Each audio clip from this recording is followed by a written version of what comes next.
Hello everyone.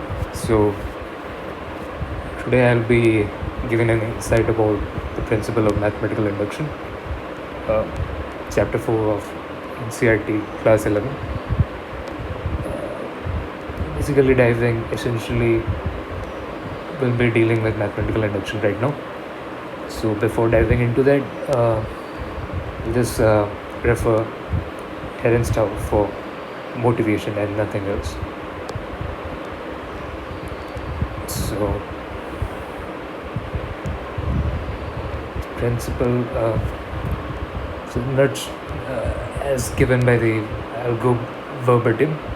Deduction in a nutshell is given a statement to be proven, often called a conjecture or theorem in mathematics, valid derived and a proof may or may not be established. The deduction is the application of a general case to a particular case. So what we are inferring from here is that principle of mathematical induction is a vital tool in deriving certain theorems where a direct approach is not applicable, and it's not that it is non-intuitive. It's quite intuitive in actually dealing with theorems in class 11th or 12th. It's quite intuitive. I mean, theorems involving natural numbers will heavily rely on the principle of mathematical induction to prove those statements. So here it goes. It's an axiom. So I will go what the principle of what the axiom states. So let P of n be any property pertaining to a natural number n. P of n being it's the property could be anything. Related to n. It could be a function of n, or it could be a statement that relies on n, and as so forth. Anything that depends or is even independent of n can be perceived as a property which is pertaining to a natural number n. So suppose that P of 0 is true. The statement is true for the base case. The base case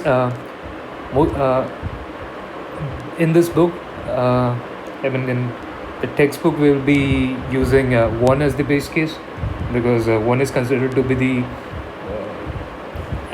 1 is considered to be the first element in the natural number system. But in higher order mathematics, we will come to know that it doesn't matter if 0 is included in the natural number system, because the way the natural numbers are derived from Peano axioms consider 0 to be the base case and then builds up the entire natural system upon 0.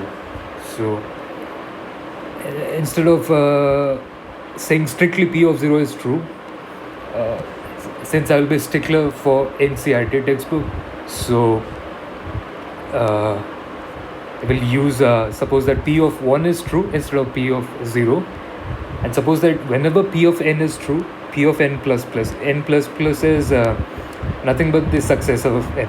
N plus 1. Here is just a vague notation for the success of n, for n plus 1 essentially.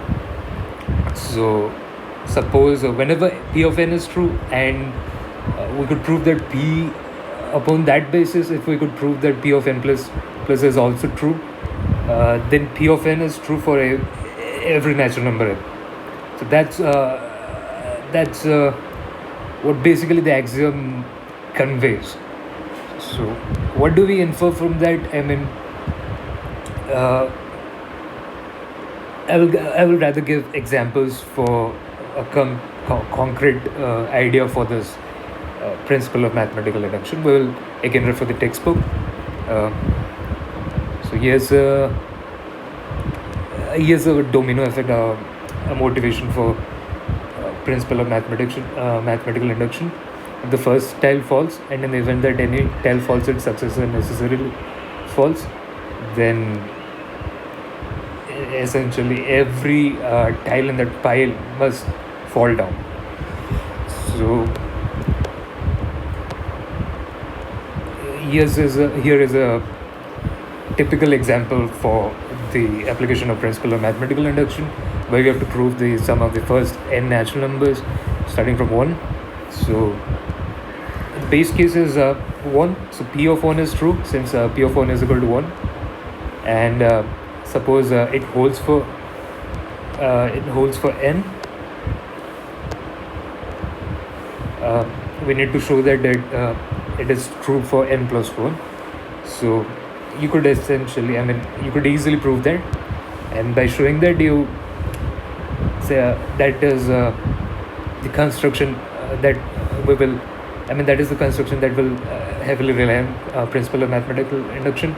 And by using that, we will show that this statement holds for any natural number n, invariably. So, or n could be any arbitrary natural number.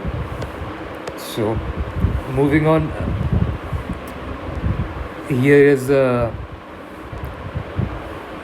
here is a concrete definition, not concrete axiomatic definition for the principle mathematical induction, which we dealt with the text from Terence Tao.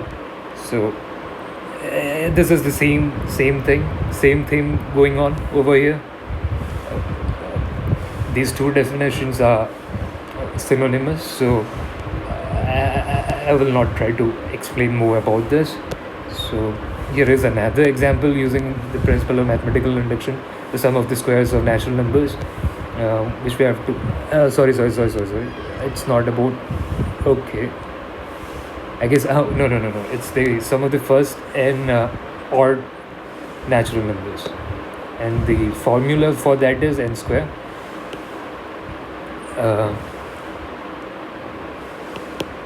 Formula for that is n square. This is kind of an observation that we observe this trend that some of the first the sum of the first odd natural number is 1 square, and some of the two consecutive natural numbers is 2 square. And since we observe this pattern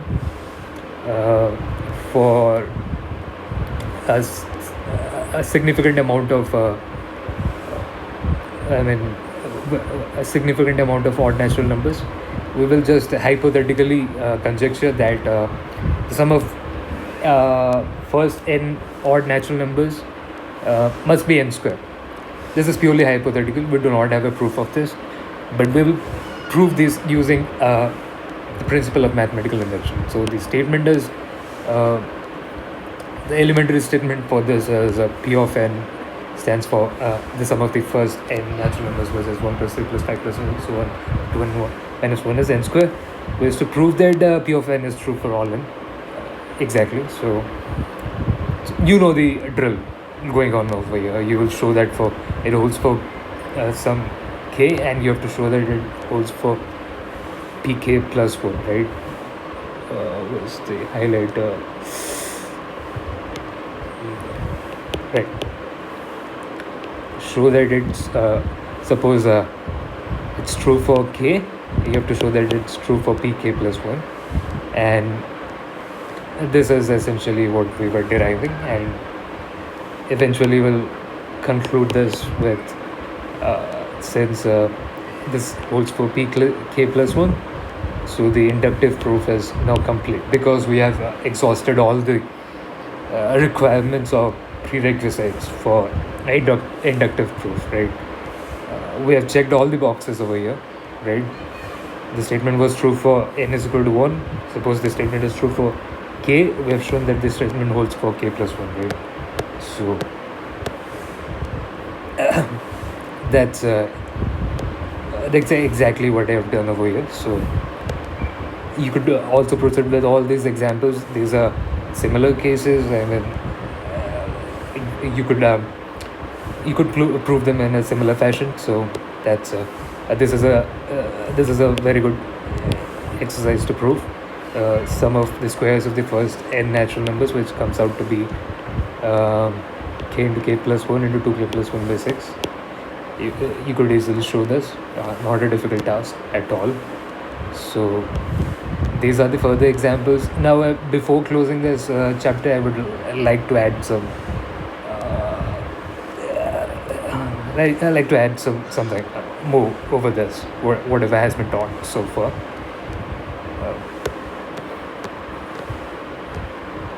We could easily go to, jump over to the stronger principle of mathematical induction, but I will refrain from doing that as of right now. But we could still, yeah,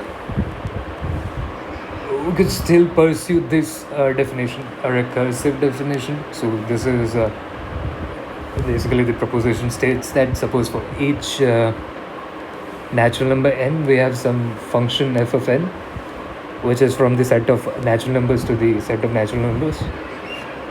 So let C be a natural number, then we can assign a unique natural number a n to each natural number n, such that a naught is equal to c and a n plus plus. I mean, n plus plus is n plus 1. I mean, n plus plus stands for the success of n, which is n plus 1, is equal to f of n of a n for each natural number n. The proof is somewhat. I mean, it's not that rigorous, but kind of abstract. So I will not derive this proposition over here, and I would like to close this discussion over here. So it was. So that's it. I hope you enjoyed this lecture. Thank you, everyone.